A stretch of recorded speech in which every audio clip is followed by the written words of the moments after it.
दक्षिण सोलापूर तालुक्यातील वळसंग गावातील कुरेशी गल्ली येथे गोवंश सदृश प्राण्याचे मांस विक्री होत असल्याची माहिती मिळाल्यानंतर वळसंग पोलिसांनी छापा टाकून अंदाजे 50,000 रुपये किमतीचे सुमारे 500 किलो मांस जप्त केले. या प्रकरणी 5 जणांविरुद्ध गुन्हा दाखल करण्यात आला आहे.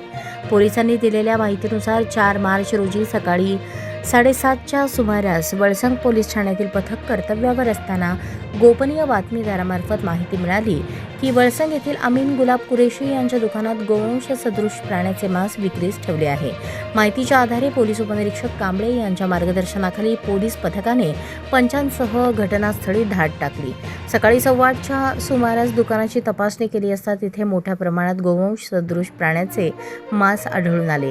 पोलिसांनी अंदाजे 5,000 रुपये किमतीचे 500 किलो गोवंश मांस जप्त केले. या प्रकरणी अमीन गुलाब कुरेशी वय 49, गाऊस अमीन कुरेशी वय 23, अकबर जिलानी कुरेशी वय 49, सलीम हुसेन बागवान वय 40, खलील सैपन कुरेशी वय 32 सर्व राहणार वळसंग याच्याविरुद्ध गुन्हा दाखल करण्यात आला आहे.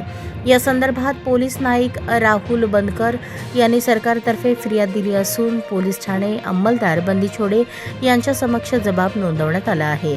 भारतीय न्याय संहिता कलम 325, 3.5 तसेच महाराष्ट्र प्राणी रक्षण अधिनियम 1976 मधील कलम 5, 5क, 5ब, 9 आणि 9अ अंतर्गत गुन्हा दाखल करण्यात आला असून पुढील तपास पोलीस कॉन्स्टेबल शिवाजी चव्हाण करत आहेत. हा आपला हक्काचा चॅनल AG न्यूज.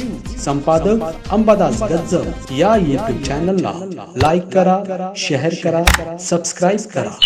संपर्क 94 92 37 68 92.